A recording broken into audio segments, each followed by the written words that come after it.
Salve, salve, moçadinha! Espero que esteja tudo bem com vocês. Hoje nós vamos dar sequência aí aos nossos estudos sobre os elementos climáticos. Só lembrando, pessoal, já trabalhamos aí, ó, temperatura, já trabalhamos a pressão atmosférica, já trabalhamos umidade, vimos aí precipitações, lembram disso? Umidade e precipitação ali no mesmo momento.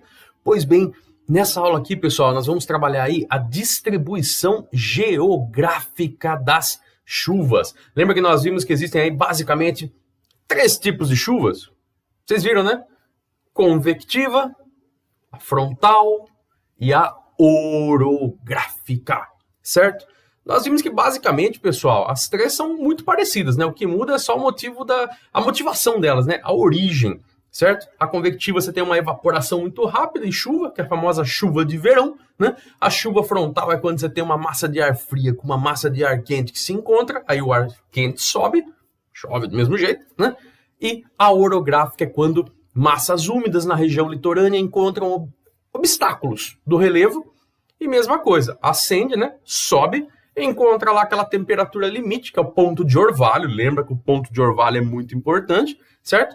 E chuva, ok? Só que hoje, pessoal, com esse momento nós vamos ver alguns outros fatorzinhos aí que podem alterar a distribuição geográfica das chuvas, certo?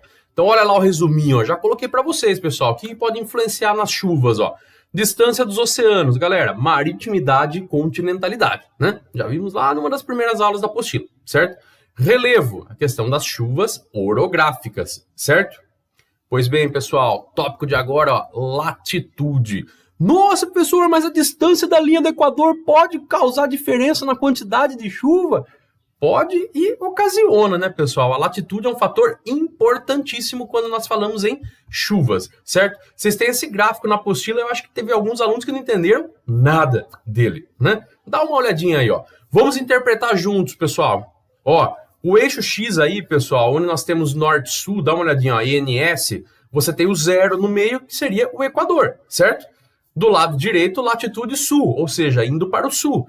Do lado esquerdo seu aí, latitude norte, ou seja, indo para o hemisfério norte, né?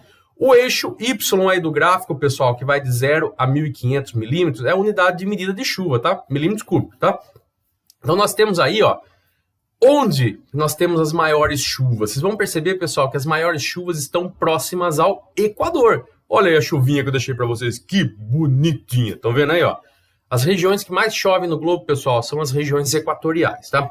Eu sei que tem alunos que vão falar assim, nossa, professor, eu já entendi, porque o Equador é mais quente, se é mais quente, né, recebe mais energia solar, tem uma maior evaporação, consequentemente tem mais chuva. Sim, tem a ver, exatamente, pessoal. Como é mais quente, a região equatorial recebe mais iluminação solar, recebe mais radiação, realmente ela é mais quente. Com isso, você tem ali aquele ar ficando mais quente, a pressão abaixa, lembra disso? A hora que a pressão abaixa, o ar fica leve e sobe e leva com ele também o vapor d'água, né? Por isso que nós observamos, pessoal, que a região equatorial é tão chuvosa, porque nele está a chamada ZCIT, Zona de Convergência Intertropical. O que significa isso? Ó, você tem o ar subindo, ó, das duas direções em direção ao Equador, certo? Leva aquele monte de nuvem, pessoal, aquele monte de nuvem que tem na região equatorial, nós chamamos de ZCIT. Calma que nós vamos falar mais dela em detalhes na próxima aula, ok? Certo? Nossa, professor, mas também tem mais chuva perto ali dos 60 graus de latitude norte-sul. Perfeito, pessoal. Isso aí vocês vão entender, infelizmente, só na próxima aula, quando nós trabalharmos ali a questão da circulação atmosférica, ok? Ô, professor, mas perto ali dos 30 graus tem pouca chuva. Sim, pessoal, os menores índices, como vocês estão observando ali, pessoal, entre o 0 e o 60 dos dois lados, né? Os menores índices, curiosamente, estão próximos de 30 graus. Nós vamos ver muito isso daí também na próxima aula, tá, pessoal? Nós vamos ver isso na próxima aula. Próximo a essas latitudes de 30 graus é que nós temos os desertos do mundo. Dá uma olhadinha aí, ó, nesse mapinha de baixo, estão vendo, ó? Você tem a linha aí dos paralelos de 30 graus, tanto ao norte do Equador quanto ao sul, e vocês vão perceber que os desertos margeiam aí essas latitudes de 30 graus. Vocês também vão entender só na próxima aula isso daí, tá? Ok? Segura um pouquinho, segura a curiosidade, velho. Próxima aula você vai ver isso daí, ok? Tranquilos? E óbvio, né, pessoal, que nas regiões polares é muito frio, a pressão é muito alta, então o ar não sobe, não evapora e quase praticamente não chove, né? Pouco que você tem de precipitação aí é neve, entre outros, né? É o que você consegue observar aí nesse gráfico, só que eu vou voltar com esse gráfico com vocês também na próxima aula, beleza? Ok, pessoal, então distância dos oceanos já trabalhamos, relevo, latitude, trabalhamos um pouquinho, que tem algumas coisas que vão depender da próxima aula. Agora nós vamos falar das correntes marítimas, galera. Dá uma olhadinha aí, ó. Você tem esse mapa no seu livro, certo? Na sua apostila. Para você interpretar, pessoal, as áreas clarinhas aí continentais são áreas áridas, são desertos ou semidesérticos, tá?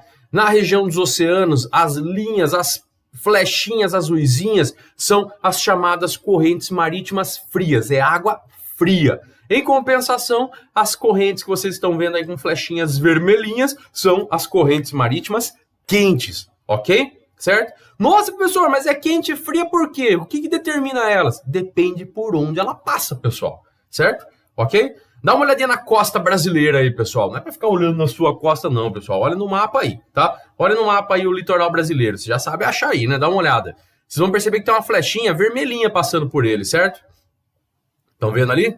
Pois bem, pessoal. Por quê? Porque ela veio da direção do Equador. No Equador recebe mais radiação solar, a água fica mais quente, certo? Em compensação, se você seguir o circuito aí, pessoal, você vai perceber, ó, que lá na direção do finalzinho da América do Sul em direção à África, tem uma outra corrente marítima que passa ali na costa da África, mas ela já é azulzinha. Por quê? Porque essa água que saiu do Equador passou na direção polar, né? Enquanto saiu do Equador ela estava quente, passou quente na costa do Brasil, só que quando ela chegou na região polar, ela se resfria, né, pessoal? Porque tem menos radiação solar, certo? É mais frio. Então ela vai levar essa água gelada aí para a costa da África, certo? Só que tem um padrãozinho legal para a gente ver, depois você vai ver com calma na apostila aí, pessoal. Aí na região das baixas latitudes, ou seja, mais próxima da região equatorial, seria ali entre o Trópico de Câncer e o Trópico de Capricórnio, certo? Bem na região central aí do mapa, vocês vão perceber que os litorais orientais são chuvosos e os litorais ocidentais são pouco chuvosos. Eu sei que vocês apanham, pessoal, com o oriental e com o ocidental, sempre confundem onde é leste e onde é oeste. Dá uma olhada nesse exemplo da América do Sul que eu vou trabalhar com vocês, pessoal. Estão vendo aí, ó, essa direção que eu pintei de azulzinho para vocês? Pois bem, esse é o litoral, pessoal, ocidental, o litoral oeste da América do Sul. Vocês vão perceber que tem uma região árida ali, ó, o deserto do Atacama, pessoal. Chove pouquíssimo, certo? Então o litoral do Chile é o melhor exemplo que nós temos para ilustrar. E ainda na América do Sul, eu posso ilustrar também, ó, o litoral oriental, desculpa, agora eu confundi, ó, o litoral oriental, que é o litoral leste, que é o litoral brasileiro, que chove pra caramba, pessoal, que é muito chuvoso, inclusive com chuva de inverno, como a gente vai ver nas próximas aulas, certo? Então é muito curioso, né? De um lado da América do Sul chove muito pouco e do outro da América do Sul chove pra caramba. O que é isso daí? Por que acontece? Correntes marítimas, pessoal. Dá uma olhadinha do lado do Chile lá, onde eu fiz ali o círculo azulzinho, ó. Só passa a corrente marítima fria, meu, que é a corrente marítima fria de Humboldt, também chamada de corrente marítima fria do Peru. Veja ali, ó, uma setona azul, né, subindo aí, estão vendo? Em compensação, a costa brasileira, pessoal, é banhada pela corrente sul-americana, né, também chamada aí de corrente do Brasil, né, que é uma corrente marítima quente, como vocês podem observar ali pela flechinha vermelhinha, certo? Depois vocês vão ler com calma aí na apostila e vocês vão degustar melhor esse mapinha aí. Quem tiver com preguiça de abrir a apostila, pessoal, dá aquele pause, né? E aproveita para ver o mapa, beleza? Ok? Então, ó, já vimos distância de oceanos, maritimidade e continentalidade, relevo, latitude. Agora acabamos de ver correntes marítimas e nós vamos ver agora o último tópico, galera, circulação de massa de ar. Cara, isso é muito importante para entender aí a distribuição das chuvas ou por que elas ocorrem, tá, pessoal? Só que para isso você tem que saber, meu, o que é massa de ar, cara. O que é massa de ar? Olha a definição que o autor coloca pra gente, ó. Grande corpo de ar horizontal e homogêneo que se desloca como uma entidade reconhecível. Cara, o que é isso? Você tem uma grande porção de ar, e quando eu falo grande porção, pessoal, pode pegar centenas de quilômetros, tá? Horizontal significa que você não vai contar do chão até o infinito para o alto. Não, é uma porção que se estende horizontalmente pelo espaço, tá? É homogênea, ou seja, tem as mesmas características de temperatura, tem as mesmas características de umidade, e que vai se deslocar como uma entidade reconhecível. O que é isso, cara? Quando ela se movimentar, você vai perceber que é ela. Por quê? Porque ela tem uma característica diferente, ela tem uma característica própria, ela é uma entidade reconhecível. Nossa, professor, mas onde que se forma isso, galera? As massas de ar se formam em locais que permitam, que favoreçam o seu desenvolvimento. Por exemplo, áreas que ficam sobre os oceanos, ou seja, planinho. As próprias planícies, desertos planos, ou seja, onde o ar possa parar um pouquinho. E estando um pouquinho parado ali, ele vai adquirir tanto as características de temperatura do local, ou seja, quente ou fria, como também as características de umidade. Se é seca ou se é úmida, certo? Então ela tem que ficar ali algumas horas parada naquele lugar, ela vai adquirir, cara, aquela quantidade de ar que vai ficar meio parada ali, vai adquirir as características daquele local, ou vai esquentar ou vai esfriar, ou vai ficar seca ou vai ficar úmida, certo? Por isso que nós temos os tipos diferentes, pessoal, de massas de ar, certo? Essa tabelona aí, galera, não vou ler ela com vocês agora nessa aula, quero que vocês entendam como é que funciona para depois vocês lerem a apostila e deduzir aí um pouquinho uma por uma, tá? Mas basicamente, para vocês entenderem, pessoal, no resuminho que eu coloquei, logo abaixo de massas de ar, as massas continentais, ou seja, aquelas que se formam no continente, tendem a ser secas.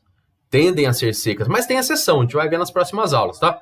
Tendem a ser secas. Por quê? Porque se forma na área continental e quando você está bem dentro do continente, nós sofremos o efeito da continentalidade. Lembra, pessoal? Você está longe do mar, você tem pouca umidade. Então, se forma uma massa de ar lá, vai formar uma massa de ar seca. Em compensação, pessoal, uma massa de ar que se forme acima do oceano, tem umidade de monte, né, pessoal? São massas extremamente úmidas, certo?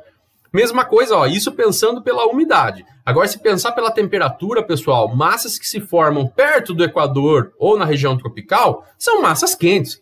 Em compensação, massas que se formam, pessoal, em áreas polares são massas frias, muito frias, tá? Só que vocês já viram, pessoal, em outras aulas que o nosso planetinha, ele tem ali distribuído por ele vários centros de alta e de baixa pressão. E na próxima aula a gente vai ver mais sobre isso, tá? Para quem ainda tá com dúvida, aguarda aí que na próxima aula vocês vão tirar bastante essa dúvida aí. E esses pontos de alta e de baixa pressão, pessoal, em alguns momentos eles são assim deslocáveis, ou seja, eles têm uma certa dinâmica.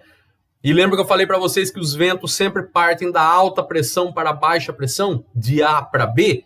Pois bem, pessoal, nós temos uma atmosfera muito dinâmica. Então essas massas de ar também estão constantemente se locomovendo. Elas estão se deslocando. Só que conforme elas se deslocam, elas vão perdendo as suas características. Quer um exemplo? Imagina uma massa de ar fria que sai da região polar e chega aqui no Brasil. Aqui no Brasil é quente, né, pessoal? É ou não é? Será que essa massa de ar ela vai continuar fria estando aqui? Ou será que ela vai perdendo as suas características? Exatamente, pessoal, ela vai perdendo as suas características. Todas as massas vão sofrendo alteração conforme vão se afastando do seu local de origem. Se ela se formou numa área polar, ela é gelada, a hora que ela chega numa área tropical, o que ela vai fazer? Ela vai começar a se misturar com aquele ar quente e vai perder as características geladinhas dela, certo? Ok? Perfeito?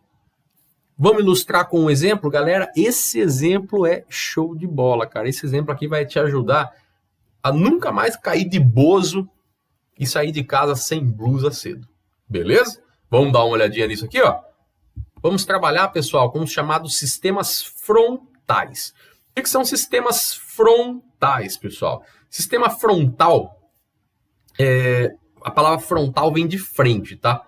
O que seria um sistema frontal? É quando você tem uma região de transição entre massa de ar com temperatura diferente. Então dá uma olhadinha, ó, nesse mapa bonitão aqui de baixo. Pela verdade, não é nem um mapa, né, pessoal? Uma imagem de satélite aí que foi redesenhada por cima para vocês saberem onde fica o quê, certo? Então uma imagem de satélite é uma imagem produto aí de sensoriamento remoto, que nós já estudamos esse ano, lembra? Ó, captação de imagens a distância, certo? Professor, mas como que o cara tá vendo que é massa tropical e como que ele tá vendo que é massa polar ali, pessoal? Aí entram os conhecimentos geográficos, certo? Porque se você bater o olho aí, você não vai saber o que é massa tropical, o que é massa polar, porque o ar não dá nem para ver, né? Nessa direção aí, nesse mapa, nessa imagem, certo? A única coisa que você consegue ver aí, pessoal, é esse monte de nuvem, certo? E é exatamente esse monte de nuvem que nós chamamos aí, pessoal, de sistema frontal, ou seja, esse monte de nuvem onde está escrito frente é a parte da frente da massa de ar fria.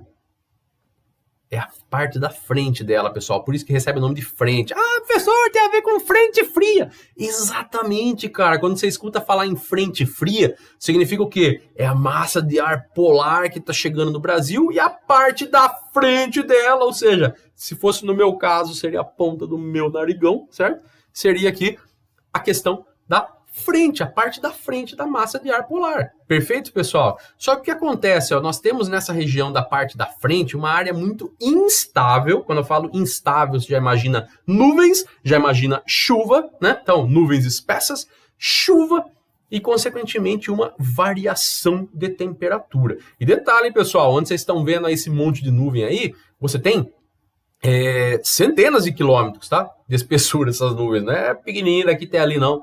Não termina ali no pulinho, não, tá? Você tem aí centenas de quilômetros, tá?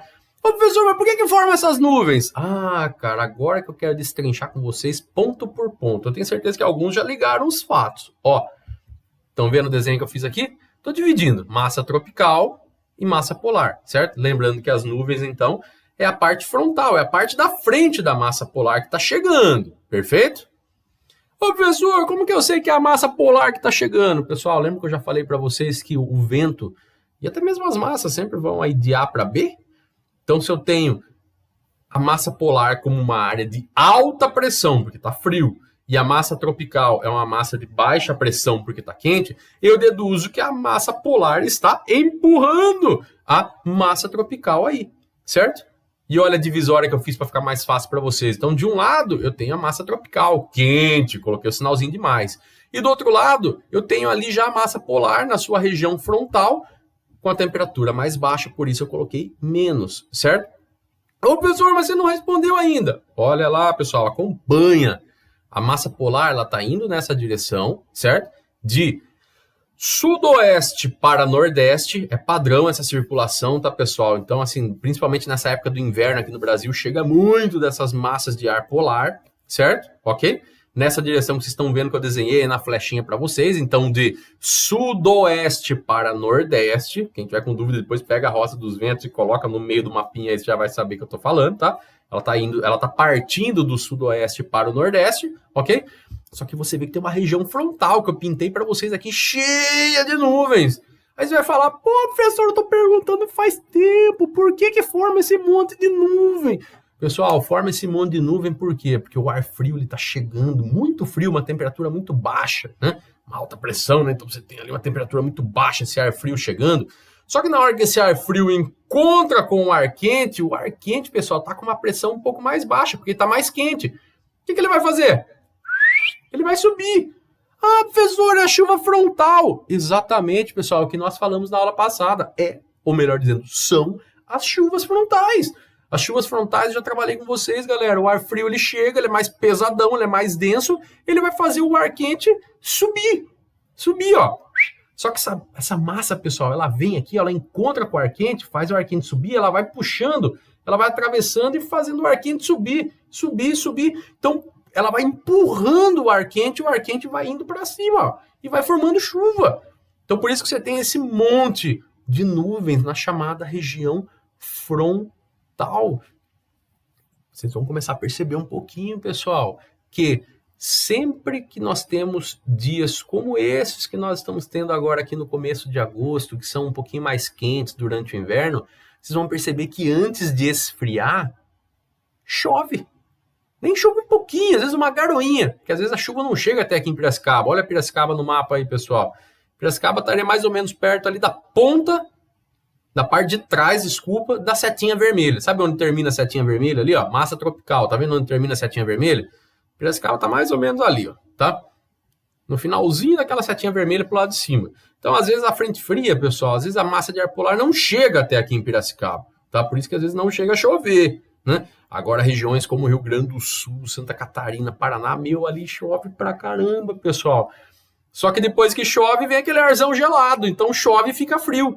Lembra que a tua avó, tua mãe falava assim, esfriou porque choveu, lembra? Esfriou porque choveu, e você, esfriou porque choveu. Não, pessoal, é o contrário. E se eu falar para vocês que é o contrário, galera? Olha lá, chuva frontal, certo? Choveu porque ia esfriar, galera. Todo mundo no consenso geral fala que esfriou porque choveu. Não, choveu porque ia esfriar, ou seja, estava chegando a massa de ar gelado, a massa de ar fria, a massa de ar polar. Essa massa de ar polar empurrou aí a massa de ar quente para cima, né? Ó, como vocês estão vendo, formou aí as chuvas frontais, então choveu o que tinha para chover, e depois reinou aquele friozão desgraçado, né, pessoal? Só que eu sei que vocês vão me perguntar assim, professor, mas assim, o que acontece dinamicamente, quimicamente na atmosfera? Pessoal, nós temos que lembrar que a hora que chega a massa de ar fria, o ar ele vai se comprimir, certo? O ar vai se comprimir. Só que ele não estava quente ali antes? Você não tinha uma massa tropical tomando conta antes do local? Se o ar estava mais quente, ele estava mais expandido, ele cabia mais vapor. Só que no que chega o ar gelado, dá aquela resfriada, o ar contrai. Se o ar contrai, vai aguentar aquele monte de vapor na atmosfera? Não. Vai passar do 100%, lembra? Vai passar do ponto de saturação. Passou do ponto de saturação, nós temos as chamadas precipitações. Chuva. Dá uma olhadinha aí nesse mapa aí, ó. Chuva. Sistema frontal aí, um monte de nuvem aí para comprovar para você. Ok? Beleza? Eu sei que você ficou com dúvida, cara. Essa parte aqui não é fácil. Então você vai voltar o vídeo, você vai rever com calma, tá? Rever, cara, com calma aí. Você vai ver que eu te expliquei detalhadinho. Mas às vezes a gente precisa de 1, 2, 3 vezes ali para entender melhor, tá? Ô, professor, só essa frase aí, repete para mim. Pessoal, não esfriou porque choveu, tá? Mas choveu porque ia esfriar. Então a chuva foi meramente um reflexo, um aviso de que a massa de ar fria estava chegando, certo? Aí na hora que ela chegou, ela comprimiu o ar, não coube aquele monte de vapor que já tinha no ar quente, né, quando estava quente, e efetuou ali uma chuva, muita chuva, chuva demais. E depois da chuva vem o frio. Quer um exemplo? Quer um exemplo? Olha isso aqui, galera. Esse exemplo está muito legal, só que eu preciso que vocês acompanhem comigo, tá? Eu vou trabalhar com vocês algumas imagens de satélite, alguns dados, tá? Nós vamos trabalhar o estado de São Paulo em específico para vocês verem como que é uma transição de uma frente polar, ou uma massa de ar polar, ou uma frente fria, como, né, é falado ali nas previsões do tempo, ok? Ó, exemplo, dia 27 de maio, não é nem inverno ainda, tá? Mas já é outono, já dá aquele friozinho, né? Na época que tinha frio, né, pessoal? Porque hoje nem quase faz frio, né? 27 de maio de 2008, às 2 da tarde. 28 de maio, mesmo ano, 2 da tarde. 29 de maio, mesmo horário. Dia 30, o mesmo horário, certo? O que eu quero que vocês prestem muita atenção, pessoal? Estado de São Paulo. Estão vendo? Vejam a franja de nuvens, pessoal. Vejam o sistema frontal. Não tá vendo? Então vê isso aqui, ó. Olha onde estava o sistema frontal no dia 27 de maio. Estão vendo?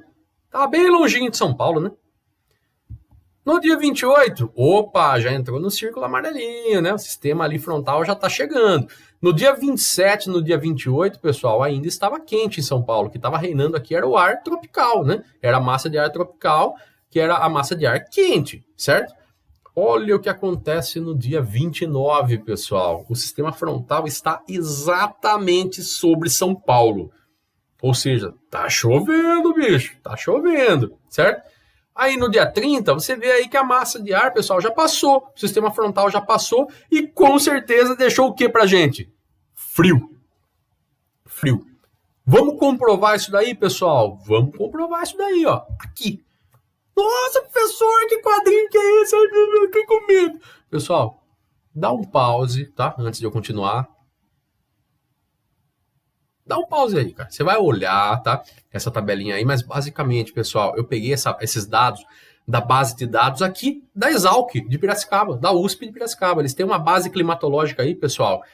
É uma estação meteorológica, tá? E um laboratório de clima já há mais de 100 anos. E eles fazem anotações a respeito do clima. Já a gente tem informação do tempo atmosférico em Piracicaba de mais de 70, 80 anos atrás, tá? Eu fui lá e busquei esses dados, tá? Só para vocês entenderem, ó, a primeira coluninha onde está escrito número, 148, 149, 150, 151, é o número que esses dias representam no ano, né? O ano não tem 365 dias. Esses 4 dias que eu coloquei, o 27, 28, 29 e 30 de maio, são os dias 148, 149, 150 e 151. Ano 2008. O dia, acabei de falar para vocês, tá? Dia 27, 28, 29 e 30, mês de maio, por isso que tá maio, né? Aí tem um monte de informação, pessoal, que sinceramente algumas a gente não vai usar agora, mas depois fica para vocês também analisarem, tá? Por exemplo, ó, questão de radiação, insolação, precipitação em milímetros, umidade relativa, vento máximo, vento médio, temperatura máxima, temperatura mínima, temperatura média do dia e também o coeficiente de evaporação. Só que eu quero que vocês prestem atenção só aqui, pessoal, ó. Tô separando para vocês as linhas, tá? Para ficar mais fácil, né? Para não confundir. Olha só, precipitação e temperatura máxima. Só trabalhando por isso aqui, pessoal, já fica fácil, tá? Ó. Observem agora o primeiro mapa.